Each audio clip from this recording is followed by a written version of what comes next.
똑똑한 사람들은 왜 혼자 있는 시간을 더 좋아할까요? 왜 대화 중에 조용히 있거나 큰 모임보다 소수의 사람들과 어울리는 걸 선호할까요? 심리학 연구들이 밝혀낸 놀라운 사실이 있습니다. 친구 숫자가 적은 사람들이 실제로는 더 높은 지능을 가지고 있다는 것이죠. 이건 단순히 사회성 부족 때문이 아닙니다. 그들의 뇌가 세상을 바라보는 방식 자체가 다르기 때문입니다. 오늘은 이런 특별한 사람들의 마음속 세계를 깊이 들여다보겠습니다. 그들만의 독특한 특성들을 하나씩 살펴보며 왜 그들이 혼자를 선택하는지 알아보겠습니다. 피상적인 대화보다는 의미 있는 소통을 추구합니다. 지능이 높은 사람들에게 오늘 날씨 참 좋네요. 연예인 누구누구 어떻게 생각해요? 같은 일상적인 잡담은 마치 맛없는 음식을 억지로 먹는 것처럼 느껴집니다. 그들은 대신 인생의 목표, 철학적 질문, 창의적 아이디어, 미래에 대한 비전 같은 깊이 있는 주제를 다루고 싶어 하죠. SNS에서 떠도는 가십이나 타인에 대한 험담, 진심이 담기지 않은 빈말 같은 소리들은 그들에게 정신적 피로감만 가져다 줍니다. 대신 그들은 한 명이라도 진정성 있는 대화를 나눌 수 있는 상대를 만나는 걸 훨씬 가치 있게 여깁니다.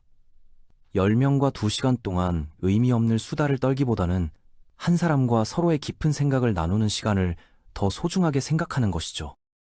그런데 이런 대화 상대를 찾기란 생각보다 쉽지 않습니다. 대부분의 사람들이 표면적인 소통에 익숙해져 있거든요. 그래서 그들은 자연스럽게 혼자만의 시간을 늘려가게 되고 이 시간을 통해 자신만의 깊은 사고를 발전시켜 나갑니다. 자기 자신에 대한 이해도가 남다르게 높습니다. 똑똑한 사람들은 거울을 보듯 자신의 내면을 들여다보는 시간을 많이 갖습니다. 자신이 무엇을 좋아하고 싫어하는지, 어떤 환경에서 편안함을 느끼는지, 어떤 사람들과 함께 있을 때 에너지가 충전되는지 명확하게 알고 있죠. 이런 깊은 자기 이해 때문에 그들은 인간관계에서도 매우 신중한 선택을 하게 됩니다.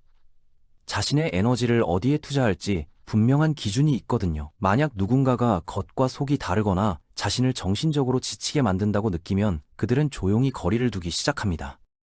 이건 상대방을 미워해서가 아니라 자신의 내적 평화를 지키기 위한 현명한 선택인 것이죠. 마치 건강한 식단을 유지하는 사람이 몸에 해로운 음식을 피하는 것처럼 그들도 정신적 건강을 위해 독성 있는 관계들을 자연스럽게 멀리하게 됩니다. 이런 선택적 관계 형성 능력은 그들이 진정으로 소중한 사람들과 더 깊고 의미 있는 유대감을 만들어갈 수 있게 해줍니다. 타인의 관심이나 인정에 의존하지 않는 강한 내적 기준을 가지고 있습니다. 많은 사람들이 소셜미디어 좋아요 숫자나 다른 사람들의 칭찬에서 자존감을 얻으려고 하는데 지능이 높은 사람들은 그런 외부 인정에 크게 흔들리지 않습니다. 그들은 이미 자신만의 가치 기준을 확고하게 세워두고 있거든요. 남들의 시선에 맞춰 자신을 포장하기보다는 진정한 자신의 모습으로 살아가는 것을 더 중요하게 여깁니다. 그들에게는 다른 사람의 시선보다 자신이 스스로 만족할 수 있느냐가 훨씬 중요합니다. 누군가에게 잘 보이기 위해 억지로 재미있는 척하거나 관심 끌기용 포스팅을 올릴 필요를 느끼지 않죠. 혼자 있는 시간에도 충분히 만족감과 행복을 느낄 수 있는 능력이 있기 때문입니다. 이런 내적 안정감이야말로 진정한 자존감의 기초가 되는 거예요. 외부의 평가에 의존하지 않는다는 것은 더 자유롭고 창의적으로 살아갈 수 있다는 의미이기도 합니다. 고독한 시간을 두려워하기보다는 오히려 적극적으로 즐깁니다. 대다수 사람들은 혼자 남겨지면 불안하거나 외로움을 느끼는데 높은 지능을 가진 사람들은 정반대의 반응을 보입니다. 그들에게 혼자만의 시간은 마치 배터리를 충전하는 소중한 기회와 같습니다. 이 시간 동안 깊이 생각하고 새로운 아이디어를 떠올리고 창조적 작업에 몰두하거나 단순히 마음의 평온을 되찾죠. 실제 연구 결과를 보면 IQ가 높을수록 과도한 사회적 활동이 오히려 행복도를 떨어뜨리는 경향이 있다고 합니다. 너무 많은 사람들 사이에서 시간을 보내면 정신적으로 금세 지쳐버리는 것이죠. 이들에게는 시끄럽고 복잡한 환경보다는 조용하고 평화로운 공간에서 보내는 시간이 훨씬 재충전 효과가 큽니다. 외로움이 아니라 고요함 속에서 진정한 휴식을 찾는 것입니다. 이런 특성 때문에 그들은 주말에도 시끄러운 클럽보다는 조용한 카페나 도서관 또는 집에서 혼자만의 시간을 보내는 것을 선호합니다. 진실성 없는 행동과 가식적인 태도를 재빠르게 간파해냅니다. 지능이 높은 사람들은 마치 거짓말 탐지기를 가진 것처럼 다른 사람의 미묘한 행동 변화, 목소리 톤의 변화, 표정의 미세한 차이까지도 민감하게 감지합니다. 누군가가 진심이 아닌 말을 하거나 계산적으로 행동할 때 그들은 즉시 그 신호들을 알아차리게 되죠. 하지만 이런 상황에 맞닥뜨렸을 때 직접적으로 따지거나 문제 삼기보다는 조용히 그 자리를 떠나거나 관계에서 한 걸음 뒤로 물러서는 방식을 선택합니다. 갈등이나 드라마를 만들어내기보다는 평온함을 유지하려고 하거든요. 이런 방식이 때로는 냉정해 보일 수 있지만 실제로는 불필요한 스트레스를 피하고 정신적 에너지를 보호하려는 지혜로운 선택인 것입니다. 그들은 인간관계에서 발생하는 복잡한 감정의 소용돌이보다는 단순하고 진솔한 소통을 훨씬 선호하는 편입니다. 다른 사람들에게 멋있어 보이는 것보다 자신의 성장과 발전에 더 많은 관심과 에너지를 투자합니다. 많은 사람들이 유행하는 옷을 입거나 인기 있는 장소에 가거나 소셜미디어에서 부러움을 살 만한 모습을 연출하는 데 시간을 쓰는 동안 이들은 책을 읽고 새로운 기술을 익히고 장기적인 목표를 향해 꾸준히 노력하는 일에 집중합니다. 그들에게는 일시적인 인기나 관심보다는 실질적인 능력 향상이나 의미 있는 성과를 만들어내는 것이 훨씬 가치 있는 일이에요. 남들의 인정을 받기 위한 겉모습 가꾸기보다는 진정한 실력과 지식을 쌓아가는 과정에서 더 큰 만족감을 느낍니다. 이런 태도 때문에 당장은 눈에 잘 띄지 않을 수 있지만 시간이 지나면서 그 차이는 점점 더 명확하게 드러나게 되죠. 10년 후에는 누가 진짜 실력을 갖춘 사람인지, 누가 겉만 번지르 했던 사람인지가 확연히 구별되는 것입니다. 현재의 즐거움보다는 미래의 비전과 목표에 더 큰 비중을 두고 살아갑니다. 지금 당장 누구와 함께 놀고 어떤 모임에 참석하느냐보다는 5년 후, 10년 후 자신이 어떤 모습이 되어 있을지에 대해 더 깊이 생각합니다.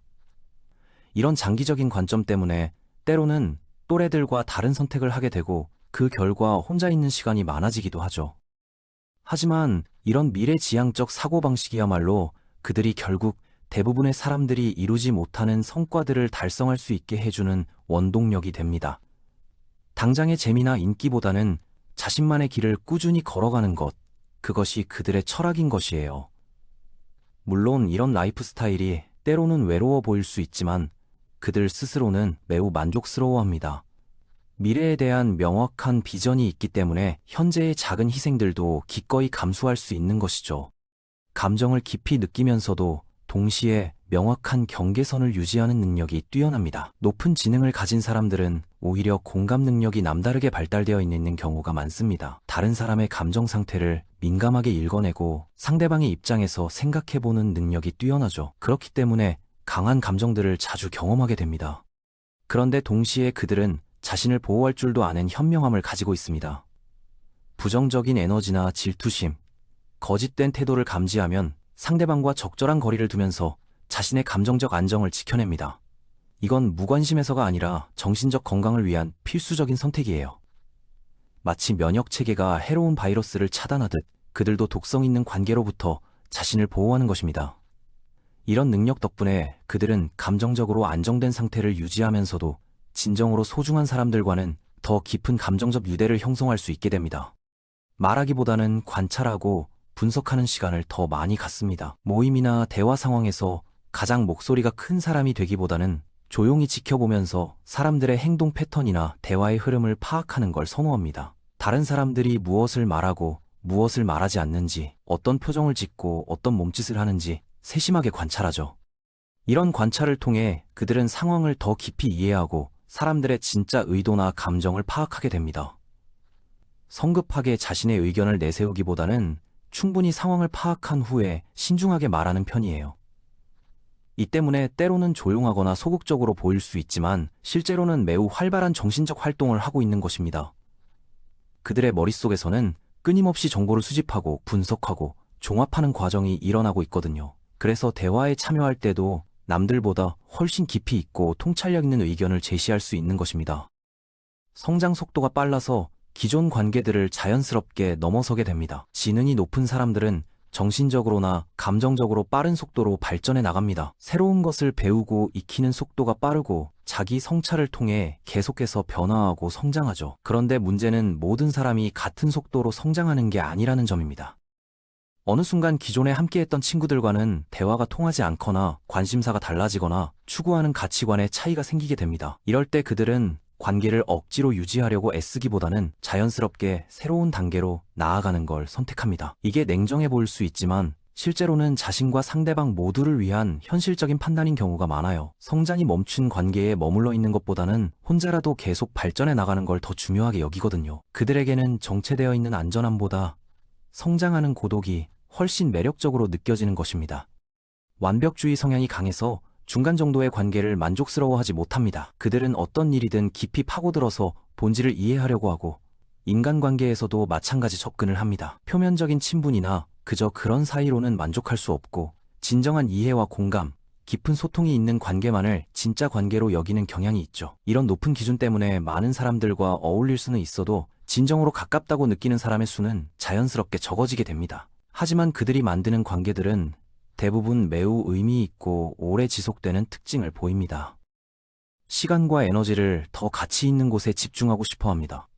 그들은 자신의 시간과 에너지가 한정된 자원이라는 것을 명확하게 인식하고 있습니다. 따라서 이 소중한 자원들을 어디에 어떻게 투자할지에 대해 매우 신중하게 결정하죠. 무의미한 모임이나 의무적인 만남에 시간을 쓰기보다는 자신의 성장이나 진정으로 소중한 사람들 혹은 의미 있는 프로젝트에 에너지를 집중하려고 합니다. 이런 선택적 집중 능력 덕분에 그들은 더 효율적이고 생산적인 삶을 살아갈 수 있게 됩니다. 친구가 적다고 해서 그 사람에게 문제가 있다는 건 절대 아닙니다. 오히려 그들의 뇌가 평범한 사람들과는 다른 방식으로 작동하고 있다는 신호일 수 있어요. 그들은 겉보기에 화려한 소음보다는 진정성 있는 조용함을, 넓고 얕은 관계보다는 좁지만 깊이 있는 소통을, 당장의 인기보다는 장기적인 성장을 추구하는 사람들입니다. 그리고 이런 특성들이야말로 오늘날 같은 복잡한 세상에서는 오히려 더욱 귀중한 자질이 될 수 있습니다. 이들의 선택은 외로움이 아닌 지혜이며 고립이 아닌 자기 보호이고 무관심이 아닌 선택적 집중인 것입니다.